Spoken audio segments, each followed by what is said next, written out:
Um país onde teve o maior número de células do partido nazista. Olá, amigos, tudo bem? Passando aqui para mais uma edição do Avesso da História, aquele quadro que a galera curte muito, no qual a gente aborda temas que normalmente não aparecem nos livros didáticos de história. Normalmente não aparecem, ou quase não aparecem. A ideia desse vídeo, desse avesso, veio a partir da pergunta que um dos nossos seguidores mandou. Ele pergunta para a gente se houve partido nazista no Brasil. Olha, em 1925, Hitler lançou o Mein Kampf, esse livro aqui, né, que vendeu muito. Ele escreveu o Mein Kampf enquanto estava preso, né, depois de uma tentativa de golpe, uma tentativa fracassada de golpe do partido nazista na Alemanha. Olha, ele escreveu esse livro e esse livro teve uma repercussão absurda, né? Ele é uma espécie de guia, foi o livro de cabeceira para o nacionalsocialismo na Alemanha. Vendeu milhões, vendeu pelo mundo inteiro, inclusive aqui no Brasil, né? Ele vendeu muito aqui também no Brasil. Bom, resumo, acabou que ele conseguiu uma série de seguidores pelo mundo afora, surgiram células, né, núcleos, associações de inspiração no nacionalsocialismo alemão a partir da difusão do Mein Kampf. Houve no mundo inteiro, inclusive nos Estados Unidos e, pasme, até mesmo no Japão. Então, naturalmente, o Brasil não ficou fora disso, tá? Agora, a resposta para a pergunta, houve partido nazista no Brasil? A resposta é não. Não houve partido nazista no Brasil.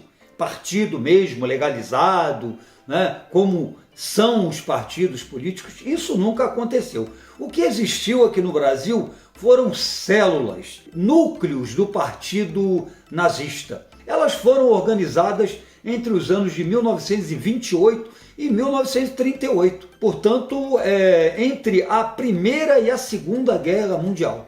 Esses núcleos aqui no Brasil, essas células, vamos chamar assim, elas chegaram a ter quase 3.000 integrantes, quase 3.000, pode-se dizer, militantes, né? E é considerada pelos estudiosos como, né, um país onde teve o maior número de células do partido nazista. A maioria, a imensa maioria, era de descendentes de imigrantes alemães que vieram para o Brasil, principalmente depois da Primeira Guerra Mundial, né? Porque a Alemanha ficou numa situação realmente desastrosa depois da Primeira Guerra Mundial, após as sanções impostas pelo Tratado de Versalhes. Então muitos muitos imigrantes alemães vieram para o Brasil. Naturalmente, a maioria foi para o Sul, né? E lá eles organizaram, difundiram a ideologia nacional-socialista, faziam propagandas em jornais e revistas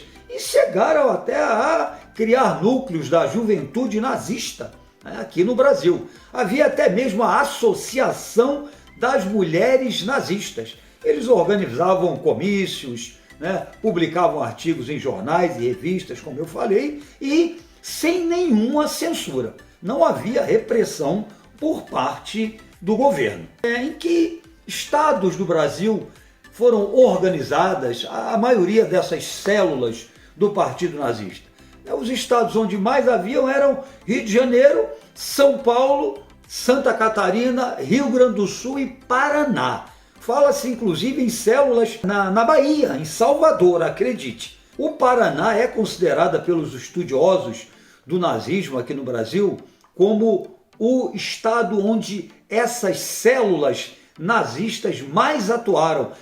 Eram essas células do Paraná que contavam com o maior número de militantes, de atuantes, né, que defendiam o nazismo. Essas pessoas, é interessante a gente colocar aqui, o perfil, eram pessoas urbanas, né, moradores das áreas urbanas, geralmente trabalhadores da indústria, do comércio, do setor de serviços e muitos deles tinham, inclusive, curso superior completo. Tá? Então, realmente, eles atuaram, né? Haviam prédios, sedes, e só foram fechadas naturalmente durante o Estado Novo. Em 1937, Getúlio Vargas deu o golpe do Estado Novo. Em 1937, ele passou a se governar, né, explicitamente como ditador. Acabou com todos os partidos políticos, incluindo aí também essas células do Partido Nazista que haviam aqui no Brasil. Agora é interessante que mesmo depois do golpe do Estado Novo, o Brasil continuou mantendo relações diplomáticas, relações comerciais com a Alemanha. Tá? É sabido de todo mundo também que Getúlio Vargas flertou, né, durante a Segunda Guerra Mundial, flertou com a Alemanha. E por pouco, muito pouco, Vargas, que se identificava ideologicamente muito mais, naturalmente, com os países do eixo do que com as potências, as chamadas potências aliadas, não bandeou por o lado da Alemanha. Foi preciso uma intervenção dos Estados Unidos. Os Estados Unidos investiram na criação da Companhia Siderúrgica Nacional, fizeram outros investimentos aqui no Brasil como uma forma de contrapartida pelo apoio do Brasil às potências aliadas. Sabemos também que os Estados Unidos construíram bases militares no Nordeste brasileiro. Então foi preciso uma ação efetiva dos Estados Unidos para que Vargas não acabasse bandeando aí para o lado do eixo. Então a situação para a gente seria muito complicada. É sabido também que muitos oficiais nazistas, depois do final da Segunda Guerra Mundial, com a derrota do eixo, muitos deles vieram para o Brasil, se refugiaram no Brasil. Foi o caso de Gustav Wagner, foi o caso do Joseph Mengele, vieram para o Brasil e levaram uma vida aí relativamente tranquila, incógnitas, né? Então o Brasil sempre foi rota para oficiais que fugiram da Alemanha depois da derrota do eixo na Segunda Guerra Mundial. E hoje, infelizmente, a gente sabe que pelo mundo afora, e até mesmo aqui no Brasil, existem os chamados neonazistas. Né? Gente que, infelizmente, ainda se identifica com essa doutrina, essa ideologia que realmente foi a grande responsável pelo massacre, pela morte de milhões e milhões de judeus pela Europa e pelo mundo, né? E perseguiu minorias, enfim. Lamentavelmente ainda existe quem comungue, quem compactue com as ideologias do chamado nacional-socialismo alemão.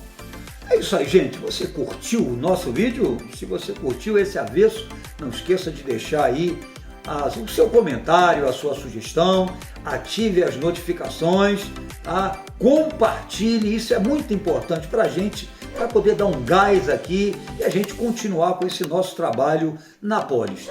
Tá bom, gente? É isso aí. Um grande beijo para vocês, um forte abraço, Polis, e até o próximo Avesso da História.